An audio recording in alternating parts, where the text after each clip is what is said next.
And welcome to the Rick House. Folks, my name is Cyrus Farmer. You are watching and listening to the Stomp the Tee podcast. First and foremost, welcome back. All right, we have a lot to get into tonight, folks. I'm going to tell you exactly what we're going to be talking about so you'll have no reason to guess. Folks, of course, we're going to be talking a ton about what I think has been a tremendous NBA Finals series, and we'll be talking about that. Game 3 was just played last night, so we'll get into where the series is, where it's going, my impressions of Game 3, and what to expect moving forward. Of course, we'll also talk a little bit about the U.S. Open, which is being played at Oakmont Country Club just outside of Pittsburgh. That first round happened today.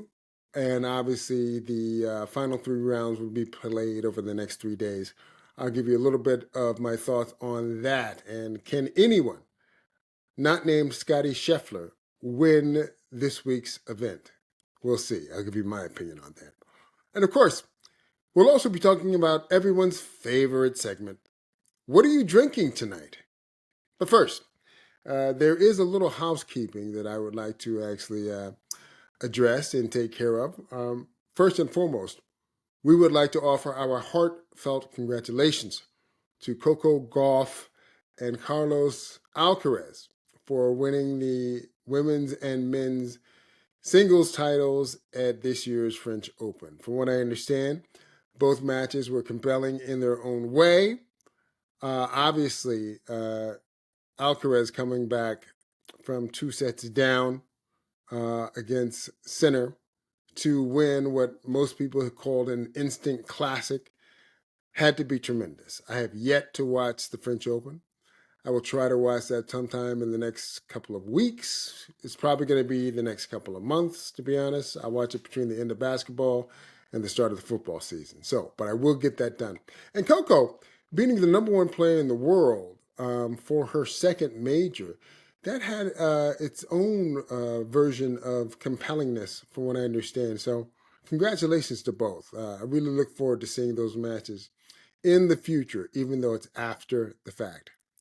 Now, folks, before we go any further, it is my duty to report that after 94 days, the Wolf Watch has ended. Yes, it is true. Now, I know that I told you guys that I would post a video on the socials the moment the Wolf Watch ended. That did not happen. Why is the reason? Well, I'll tell you why. Because the Wolf Watch ended with a whimper and not a bang. Folks, my wife sold her birthday gift, the Wolf Gourmet Convection Countertop Oven, to a stranger on eBay for a price that was less than what I paid for it. And we had to pay for shipping to boot. Oh my gosh, what a disaster. Folks, I got to tell you, just a little background for those of you who don't know, because this is the last time we will discuss the Wolf Watch. But long story short, my wife's birthday was on February 21st. And silly me,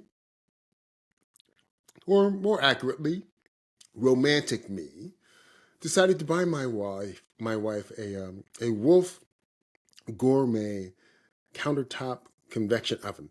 What is that? It is basically a very fancy toaster oven, right? This thing is amazing. Anyone who has one raves about it. Okay, so I thought, well, I think the wife will enjoy this. You know, sometimes we cook meals that, especially over the holidays, require 2 ovens. We don't have a double oven. We have an oven and a convection microwave. It's not the same thing. So I thought, let's get a side oven, not only for the holidays, but for everyday use, because, a great toaster oven is worth its weight in gold. So I buy this product. I bought it actually about, I guess, a month and a half, 6 weeks before her birthday. Why? Because I got it on sale. Got it on sale on December 31st. Bought the thing for $600. I saved $100. So, long story short, I get the package delivered, and I hide in the basement for 6 weeks, 7 weeks until her birthday, which is February 21st. She opens it. She says, "This is great. I'm not sure that it will fit on one of our counters." Of course, I thought about that in advance before I bought it. Long story short, I found 3 locations where it would work beautifully, and yet my wife was unconvinced. So she tried to return the Wolf Gourmet Convection Oven, countertop oven, but because I bought it on December 31st, by the time her birthday ran around, 30 days is over. It's too late to return. Thus began the Wolf Watch. How long is it going to take my wife to open this wonderful gift and thoughtful, in my point of view, gift?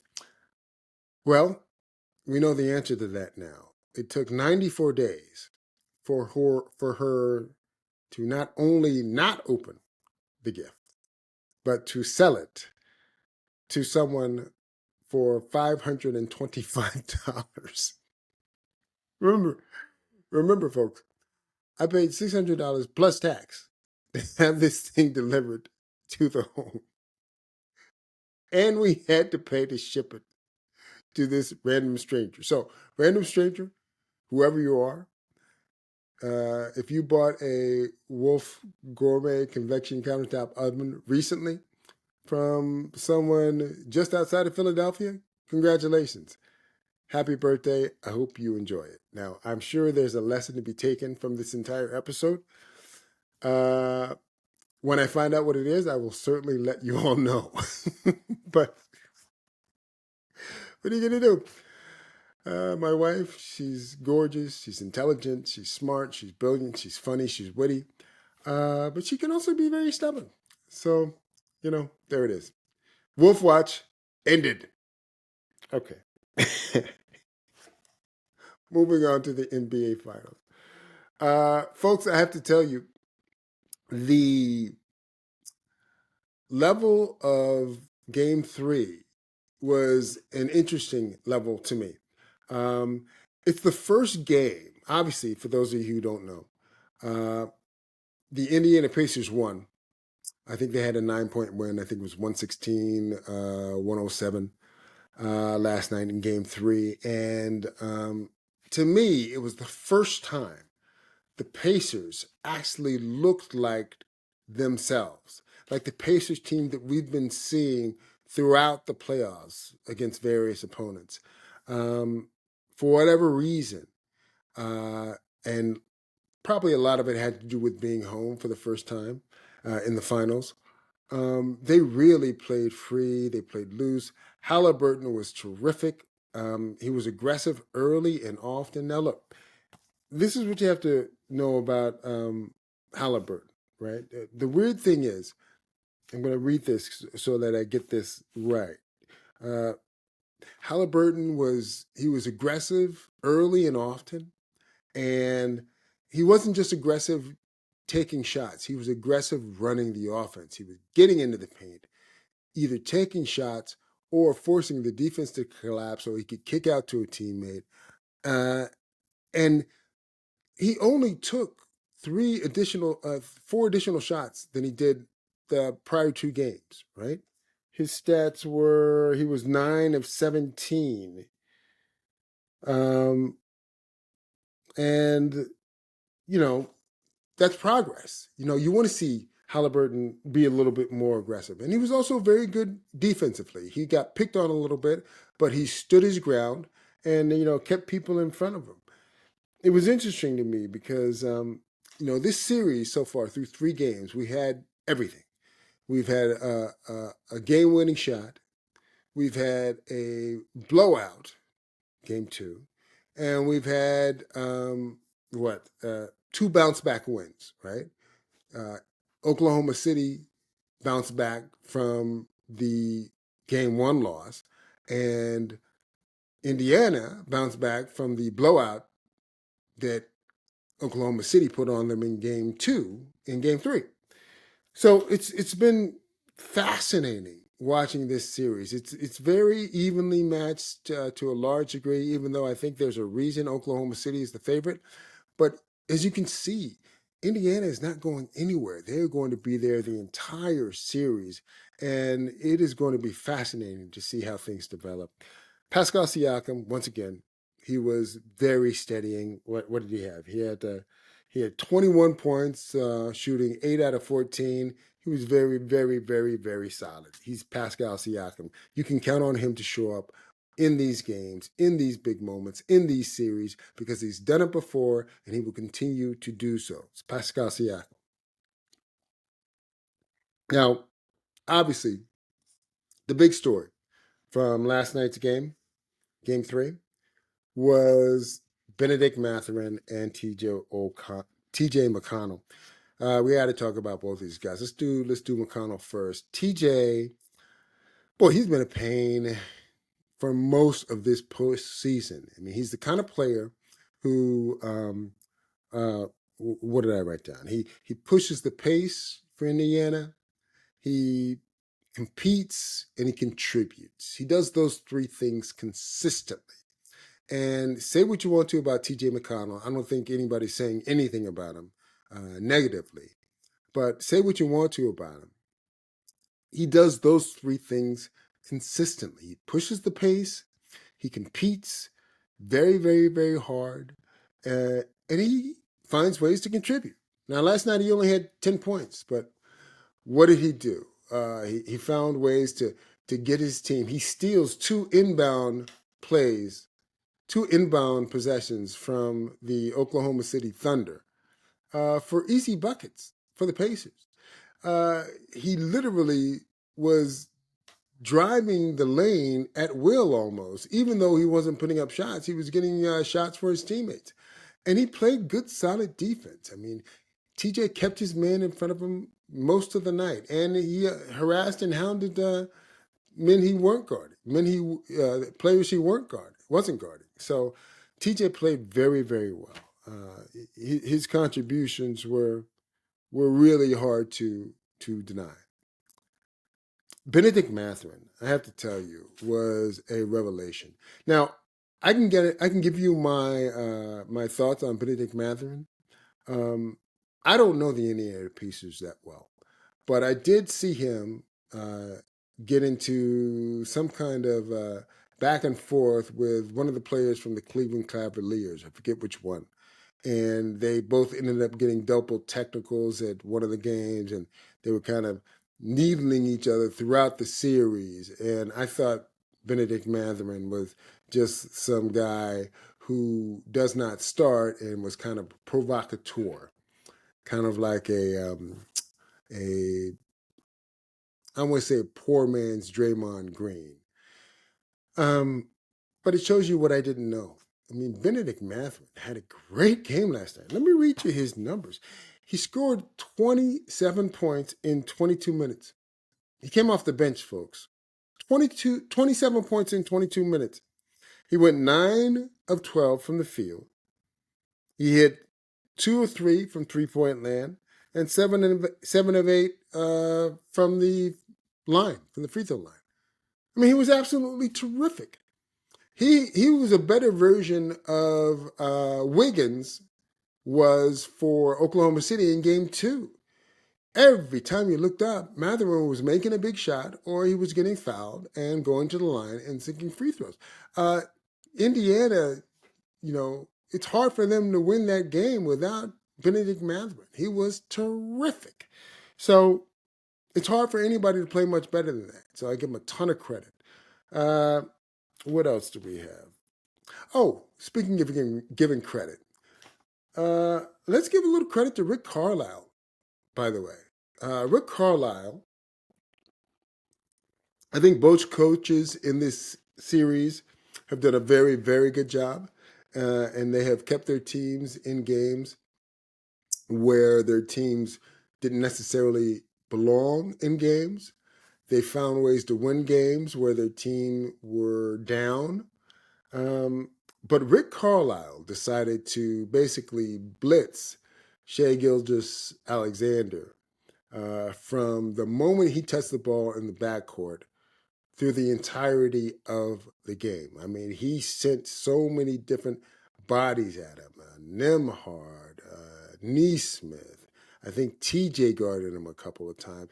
Every time SGA got the ball in the backcourt, somebody was in his face, on him, guarding him, essentially as a one-man full court press. And let's be fair, it was effective, in my view. Let's talk a little bit about Shai Gilgeous-Alexander. Last night's game, to me, really proved why he is the MVP, not only of the league, but most importantly, why he is the most important and most valuable player for the Oklahoma City Thunder. Folks, let me read you a couple of stats, and then I'm going to make a point. SGA, he scored 24 points on 9 of 20 shooting. He had 3 blocks and 8 rebounds, right? That's a solid game, especially in the NBA Finals. But if you watch the game, instead of just looking at the box score, if you actually watch the game, his play, in my opinion, was only so-so. He wasn't bad. He wasn't horrible. But he certainly wasn't dynamic. He was certainly having to work extremely hard to get any and everything that he wanted, which was a complete reversal from games 1 and game 2. He had to work so hard to get those 24 points and those 8 rebounds and those 3 blocks. He played defense very well in game 3. So I give Shai a ton of credit because I know he was dog tired. It was weird though, but it was kind of a so-so game if you actually watched him play. And he only had 4 assists. He had 0 steals, and in my opinion, he had 6 sloppy turnovers. I mean, just literally, we'll talk about the turnovers in a little bit with Oklahoma City, but in my opinion, the vast majority of them were just sloppy, just lack of attention to detail. So there's that. We talked about how nothing came easy for SGA. Here is the fact. The fact is, Jalen Williams scored 26 points on 9 of 18 shooting. He played well. Chet Holmgren, he scored 20 points on 6 of 15 shooting. He had 10 rebounds. He definitely contributed. He was kind of on and off early and late, but, he contributed. And they being the Oklahoma City Thunder, they still lost the game, even though Shai scored 24 points. To me, that tells you all you need to know.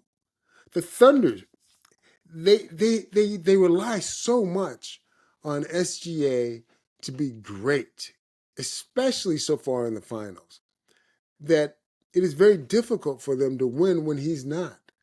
They don't have a player so far as in the finals. I'm not saying throughout the season, I'm not saying in other rounds, but for the finals, they've yet to find a player who can carry the team if SGA is just okay. And that's why Shai Gilgeous-Alexander is so valuable to his team. It is amazing. Guy scores 24 points and the team still loses while getting contributions from Jalen Williams and Chet Holmgren. Just tells me he has to do more. He can't have an off night.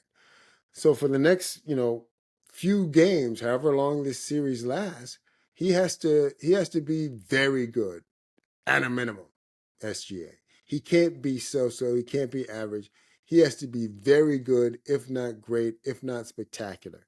And if his teammates are not good, if his teammates don't play well, if his teammates don't contribute, Oklahoma City can still win the game because SGA can be that dominant a force when he's right.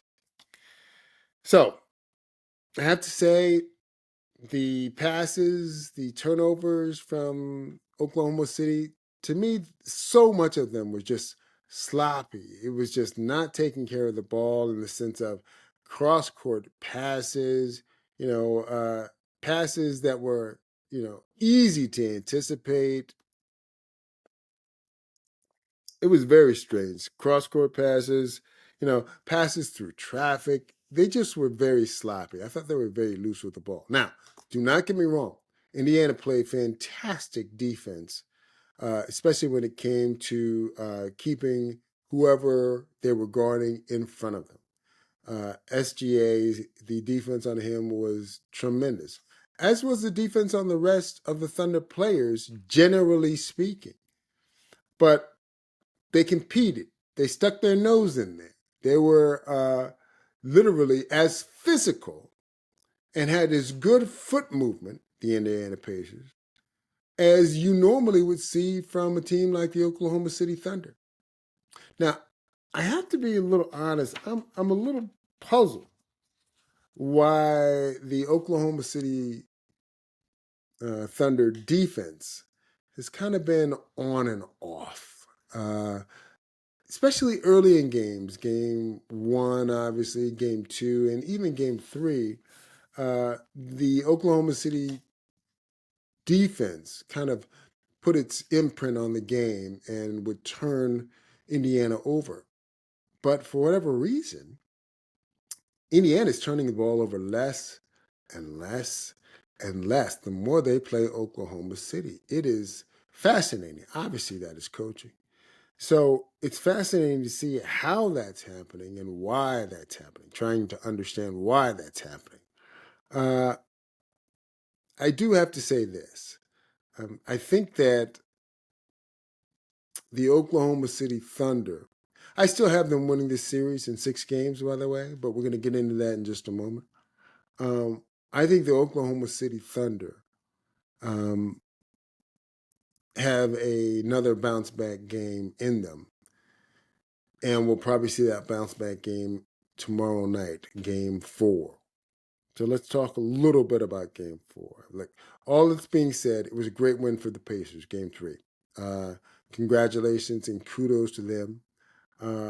I do have to say this. I think the series is going to continue to go back and forth. Pacers win, Thunder win, Pacers win, Thunder win, right? And my suspicion is that the first team that wins 2 games in a row is going to be the team that wins the series. Even if that second win in a row isn't the clincher.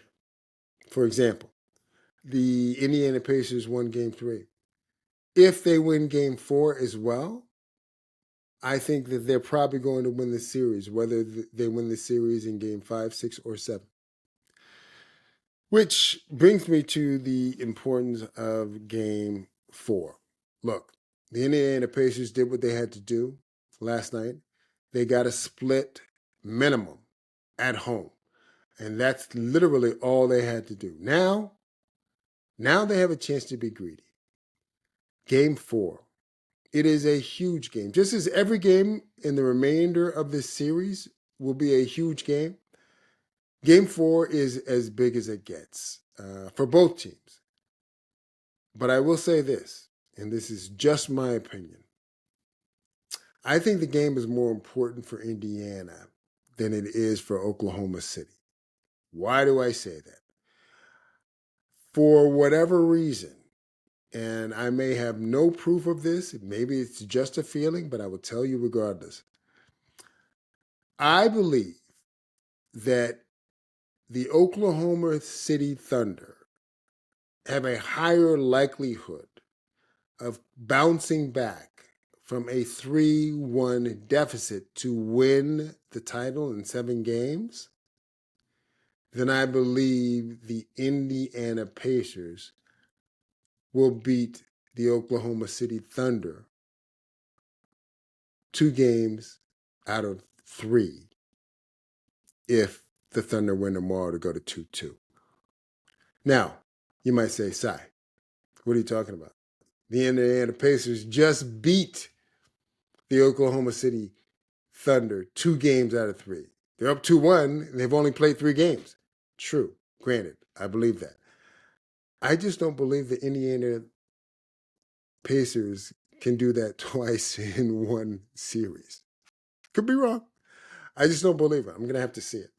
But either way, I think the rest of the finals is going to be absolutely terrific.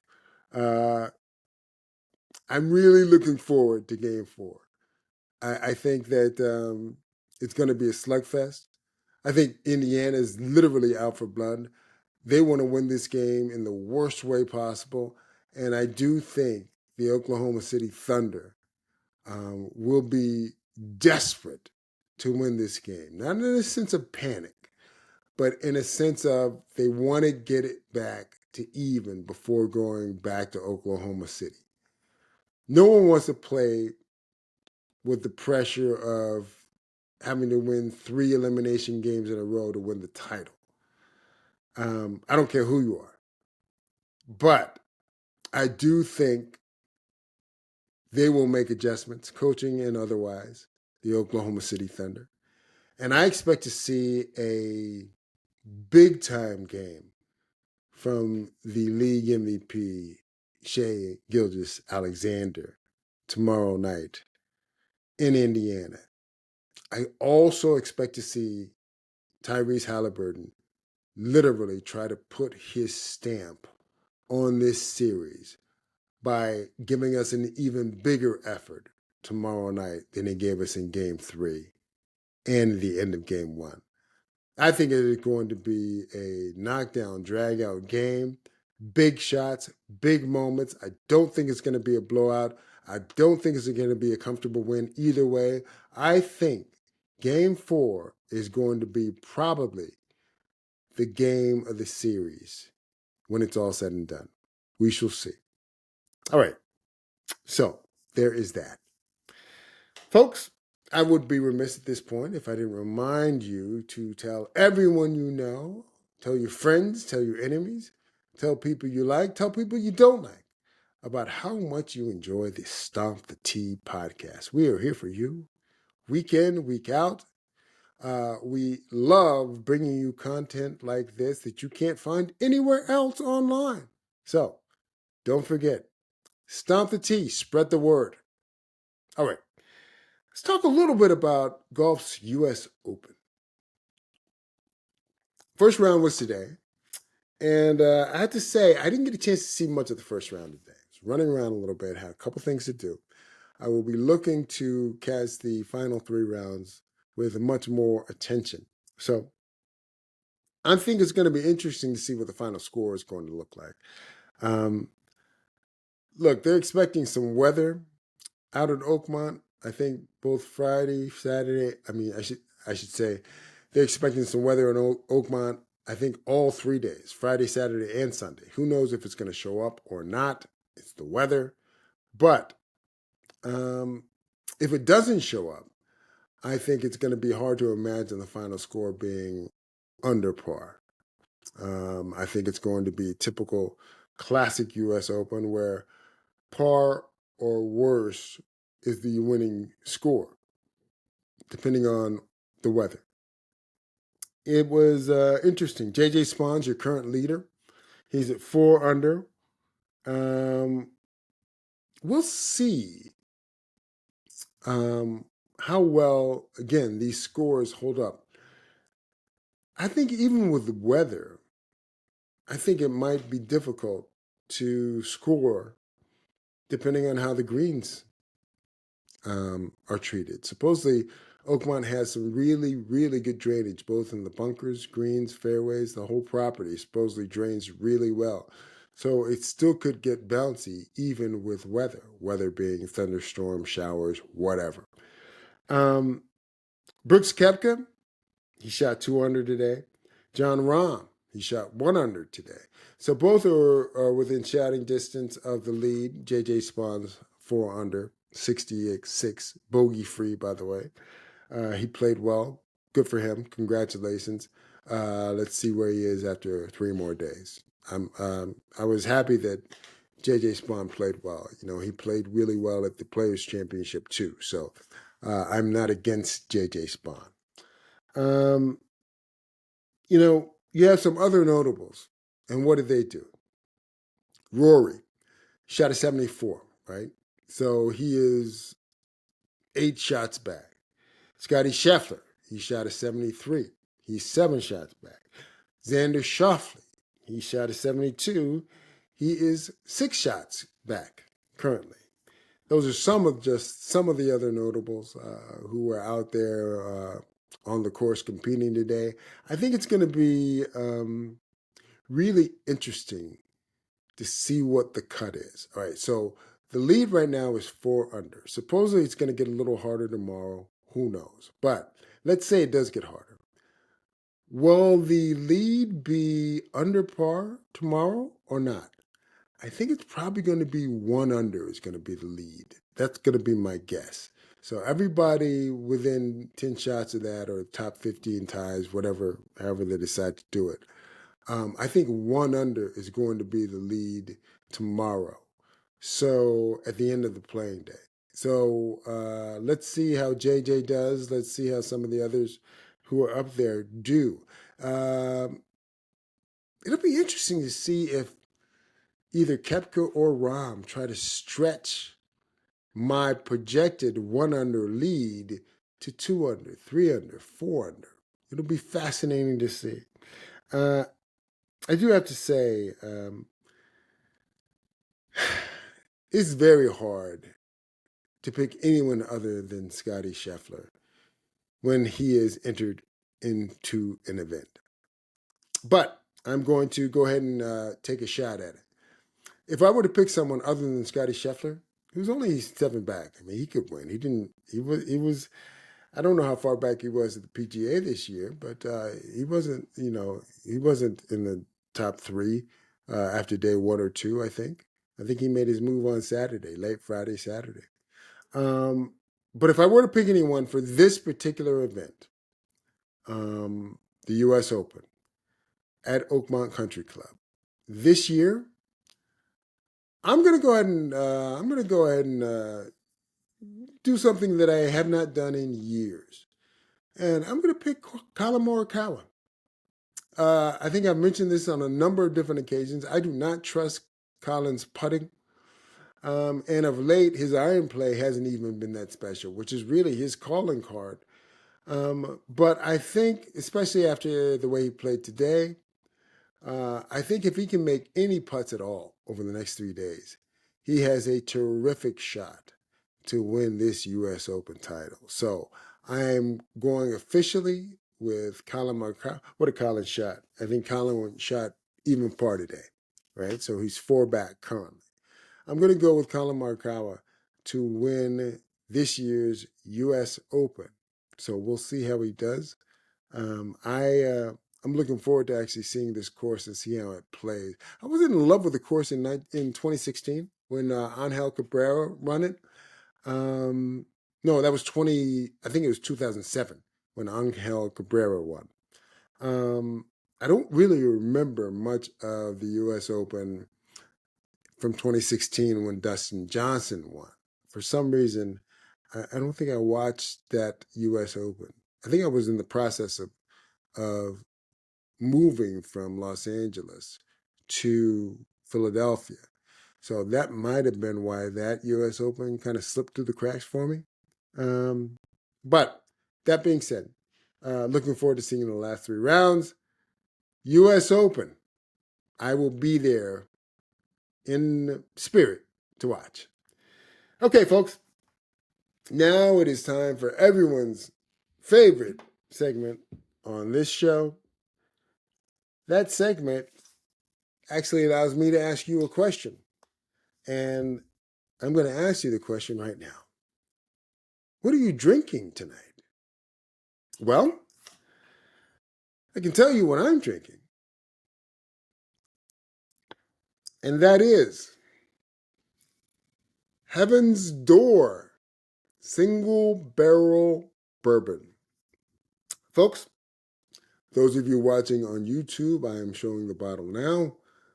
those of you listening on Spotify and Apple Podcasts, I'm going to tell you a little bit about this product, this Heaven's Door single barrel bourbon whiskey, and I will tell you what I think about it. Now, Heaven's Door single barrel bourbon whiskey. This is a cask strength product, and supposedly this is a limited release. This is a select bottle, which means that some store or outlet paid to have the contents of this bottle poured into this bottle. Generally speaking, store brand, store single barrel picks, generally speaking, are ripoffs as far as I'm concerned. But every once in a while, you run into one and you give it a shot. I think I bought this for some reason. I think I was filling out an order from a retail outlet that was shipping bourbon to me, and I threw this bottle in to kind of round out the order, probably to get free shipping. So let me tell you a little bit about this product. It is a bourbon. It's bottled by Heaven's Door Spirits in Memphis, Tennessee. Now, on the label of the bottle, it says distilled in Tennessee. But what they do is they blend their whiskey with other people's whiskey, presumably MGP and the like of Indiana. So, who knows what's actually in this bottle and where it came from, distillate-wise, but I can tell you some of the other stats behind it before getting into my thoughts. The mash bill is 77% corn, 15% rye, and 8% barley. It comes in at a very respectable 60.05% ABV, which makes it 120.1 proof. Very solid. I bought this particular bottle for $87.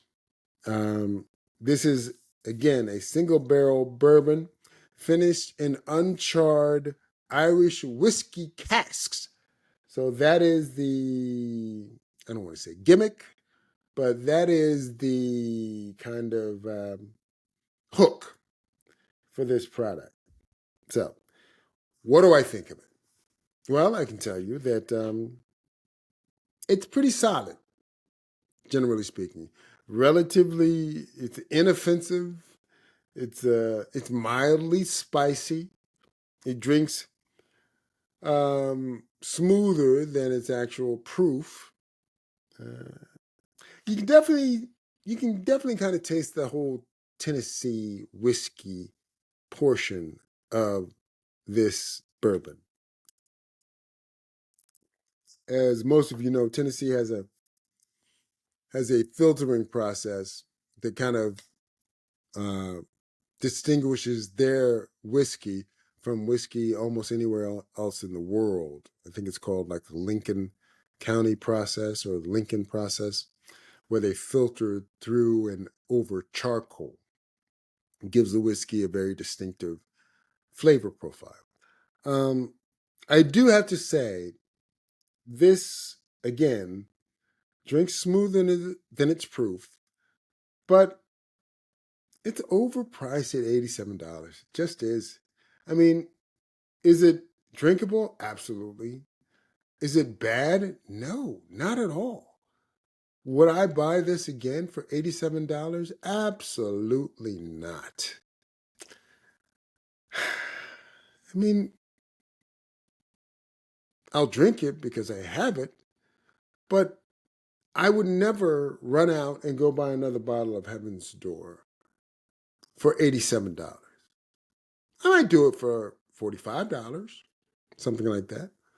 But I wouldn't do it for $87. To me, that's just, for what this is, it's just very overpriced. Not way overpriced, but very overpriced. So there you have it. Heaven's Door. Single barrel cask strength bourbon whiskey. That is what I am drinking tonight. So that is the show for tonight, folks. I want to thank you for joining us. Folks, I think we're going to have a very interesting summer ahead of us. Both you and I. We're going to be trying to get into as many different things as we can, and I will tell you the tale along the way. But I think it's going to be a fantastic summer. Definitely got some hot weather here today in the Philadelphia area, all along the East Coast, really. And I think it is going to be a hot time in the old town all summer long. So we'll keep you posted along the way. With that, my name is Cyrus Farmer. This is the Stomp the Tee podcast that you have been listening to, the Stomp the Tee podcast that you have been watching. I want to thank you for joining us, as always. And as always, also, we'll see you on the first tee.